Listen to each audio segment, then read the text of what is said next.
Good morning, friends. I'm Laura and welcome to my channel. Today we are going to be getting festive and doing some Christmas decorating. I have got big plans this year and I'm excited to see them come to fruition, hopefully.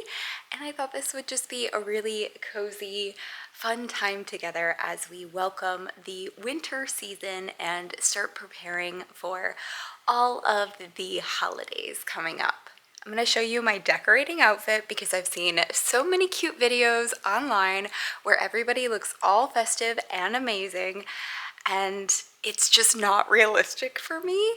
I have got tiny little cuts all over my hands just from fluffing the Christmas tree. And as I hang up the ornaments and the lights and all that stuff, that's only going to get worse. So I have a few key things for me that are important when decorating the tree. The first one is long sleeves. I've got to have them because of the way the tree will cut my skin, and I don't want cuts all over my arms if I can help it. So I've got my long sleeve, and I'm also in jammies because we got to be comfortable because this is going to take hours. So I hope you enjoy this realistic decorate with me, and let's have some fun. One of the purchases I made this year was twinkling lights, and I mixed them in with the regular lights on the tree, and I'm really liking it. It's like such a magical fairy vibe. So pretty. We've got lots of bins full of decorating stuff. Got some over here. And a large one right here, a really big one. So let's get started. I'm starting off in the living room, and there are a few infrastructure things that my husband always takes care of at the start of Black Friday or the day after Thanksgiving when I'm going to be doing all the decorating. He sets up the tree for me, and he also has this mantle place box that he had made several years ago that all of our stockings hang off of. So he installs the mantle box and the tree for me, and then I get to work with all of the decorating. And I start with hanging up our stockings, and then I move along to ornaments for the tree. You can see I already did the lights off camera because that literally took like a whole day. I ran out of lights and I had to go buy more lights, and then I had too many lights on the tree, and it was a whole fiasco getting the right amount of lights. So I did not burden you with showing you that part. But now I'm working on some ornaments here. My brother-in-law grabbed these for me. They were from his work. They have like new ornaments every year, and these are the ones from last year that they were getting rid of, and he thought I would like them, which is so appropriate because I have lots of like little DIY ornaments on my tree, including some others that are frame ornaments. So I picked some nice photos from years past, Christmases past, and printed those at home and then installed them. And then I added various little ribbons and bows that I had in my stash to hang them. And you can see we have some really cute photos of our pets included here. In previous years, I've always used a smaller garland like this and kind of strung it up on the tree, but I feel like the proportions are wrong because the bead is really dainty and tiny, and the tree is pretty large. It's 8 feet tall and 5 feet wide at the base. So this year I picked up something different, and I don't know if it's gonna work or not, but I'm really excited. Look how chunky that bead garland is. It's also rose gold color, which is perfect because it matches my wedding ring, which is how I've gotten away with adding warm metallics to the tree the last couple of years. It matches my engagement ring. So I'm gonna try this and see what that looks like because I think it might be really pretty. I am absolutely in love with this new garland. It's so gorgeous, and I love how much of a statement it makes. It's so much bigger of a bead than what I was using before, and I adore the way that it looks. In fact, I'm a little sad that I only bought 2 packages of it, and I hope they sell it again next year. I will pick up a couple more because 2 strands did not go very far, and it definitely did not work around the back of the tree. So it worked for this year for sure, and it'll work if it has to in future years, but I would love even more of it because it was perfect. Next, I'm going to hang some of my little ornaments here that I've made in previous years. I love a DIY tree, and every year I make even more handmade ornaments to add to our tree. And here you can see I had a handful of these gorgeous white stars, and those are ornaments that I had made from clay in previous years. The one that said joy I had purchased, and then all of the other ones I had created myself. And then I get to work installing some of our glass ornaments.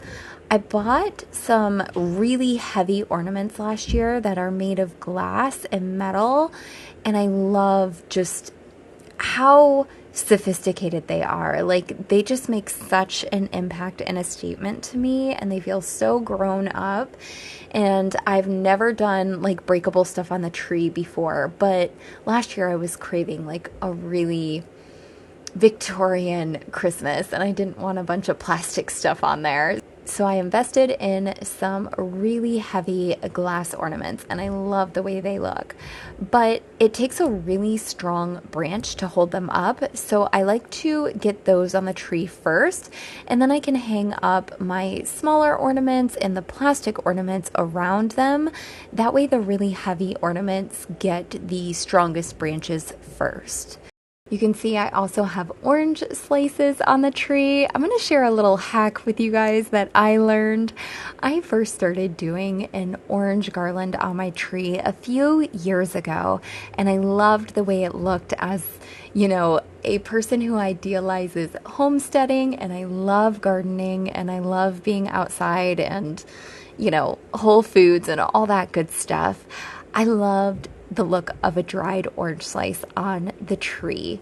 But when I made it into a garland, you know, like burlap cord or whatever, when I first started doing this several years ago, it gave a very country look to it, you know, like farmhouse, and it just didn't vibe correctly with our house or my style.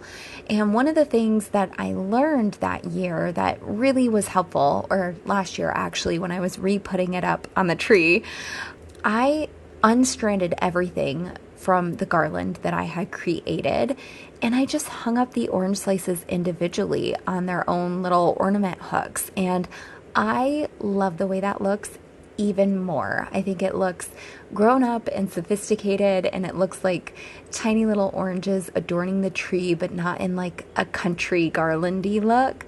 And I also think it makes them look even more like stained glass pieces sitting throughout the tree, and it's so pretty. So that's a good tip for you if you're looking for something like that.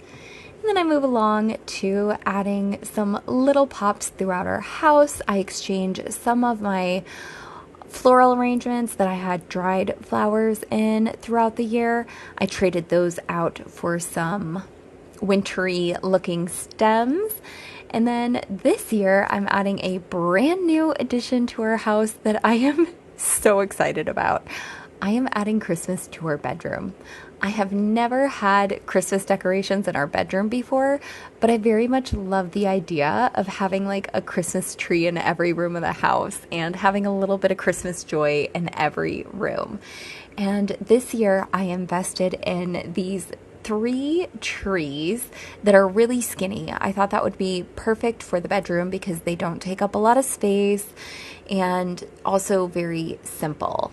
And I loved the way that those looked. So I'm going to take them out of the box and set them up for the first time. And I played around with where they might be located in the bedroom and how many of them that I wanted in the bedroom.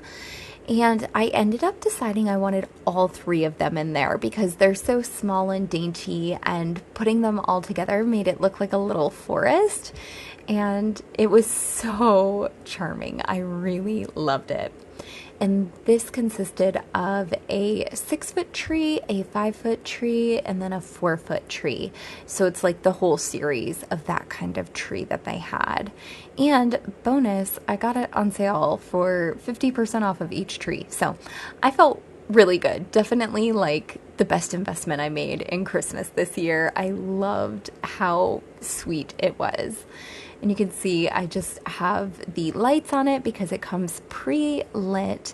And then I do end up doing a little bit of decorating where I added the really tiny rose gold bead garland that I had from previous years on the downstairs Christmas tree. And I actually used that on these Christmas trees upstairs since I invested in the larger garland for the living room tree this year. And that was all I did to decorate those trees, is just added a little bit of garland to them and plugged them in. And I really loved the way that that looked. And as you can tell here, the decorating process takes way longer than one day. And I think it took me like a week and a half or 2 weeks to get it all put up. And part of that was just I was working crazy hours this year, way more than I have in years past. So I just didn't have that much time or energy outside of work to do all the decorating stuff immediately. And then the other part of it was just being unsure with some stuff. And initially I thought maybe in the bedroom Christmas trees I would want some different color mini ornaments, but I'm really glad I decided on the simple look of just using what we already had in terms of this really thin garland and the lights that are on the tree already. And I think it's so simple and gorgeous and amazing. And then the last place I decorated this year is my craft room. I set up my wood quote board there to have a little Christmas song quote about the reason for the season, and then I set up my bottle brush tree collection in my craft room here. And I love how that looks. It's such a punch of color and Christmas and winter and so sweet. And it's the only Christmas decorating that I do in that room. So it's really cool to have big impact on just one small display on top of one bookshelf. And this is the kind of Christmas impact I'd really love to have in each room of the house eventually. You know, just a little bit of Christmas magic in every single room, just sprinkled here and there. Anyway, this is my Christmas home and how I decorated for it. I hope you have enjoyed this video. I know it's coming to you a little late this year, but you know, had to try to be in the moment when I could be, and I'm glad to get it out to you now. Thank you guys so much for watching. Make sure to subscribe to my channel if you want to see more videos in the future, and I will catch you next week with another video. Bye, friends.